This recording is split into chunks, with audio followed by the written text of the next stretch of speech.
Hello बच्चों, जैसा कि हमने पिछले वीडियो में पढ़ा कि राजप्पा जो है वो नागराजन के घर जाता है और उसकी बहन कामाक्षी से वार्तालाप करता है और एल्बम के बारे में बातचीत होती है। तो अब हम आगे की कहानी पढ़ेंगे। राजप्पा मेज पर बिखरी किताबों को टटोलने लगा।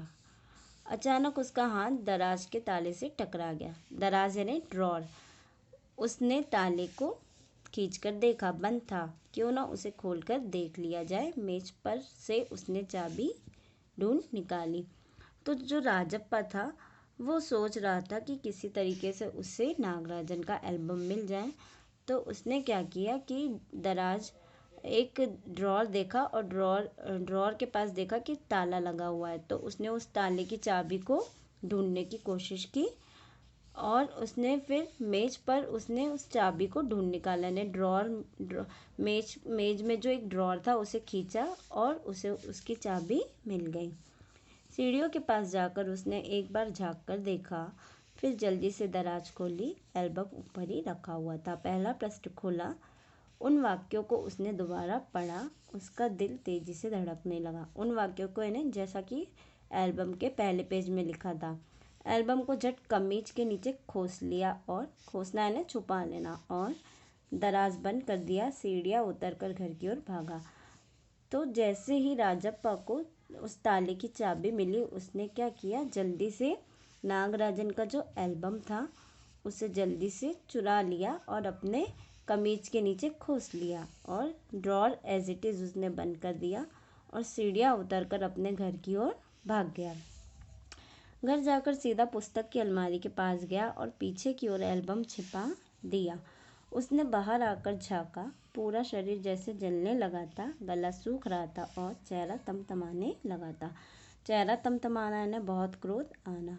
बच्चों, एक चीज़ आपको पता है, यदि हम कोई गलत कार्य करते हैं तो ऑटोमेटिकली हमारे जो एक्सप्रेशन है, हमारे हाव भाव हैं, वो वैसा ही रिएक्शन देते हैं। जैसे हम डर जाते हैं और हमारा गला सूखने लगता है, हम हड़बड़ाहट में झूठ बोल देते हैं। तो ऐसी स्थिति यहाँ पे राजप्पा की हो गई थी, क्योंकि उसने बिना पूछे अपने दोस्त नागराजन का एल्बम चुरा लिया था।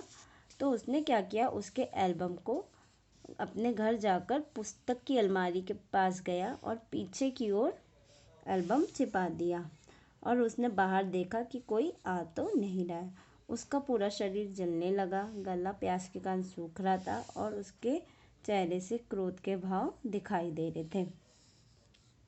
रात 8 बजे अप्पू आया। अप्पू उसके एक दोस्त का नाम है। हाथ पांव हिलाकर उसने पूरी बात कह सुनाई। उसने यानी राजप्पा ने अप्पू को अपनी सारी बात कह सुनाई। सुना तुमने नागराजन का एल्बम खो गया है। हम दोनों शहर गए हुए थे, लौटकर देखा तो एल्बम गायब। राजप्पा चुप रहा। उसने अप्पू को किसी तरह टाला। उसके जाते ही उसने झट कमरे का दरवाज़ा भिड़ा दिया, यानी दरवाज़ा लगा दिया। अलमारी के पीछे से एल्बम निकाल कर देखा, उसे फिर छिपा दिया। डर था कहीं कोई देख ना ले। तो अप्पू उसके घर आया और उसने राजप्पा को बताया कि नागराजन का एल्बम नहीं मिल रहा है।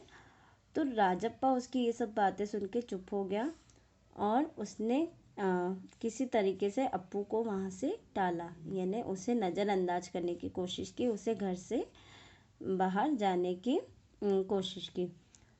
उसके जाते ही उसने झट से कमरे का दरवाज़ा लगा लिया और अलमारी के पीछे से एल्बम निकाल कर देखा जहाँ पे उसने छिपाया था।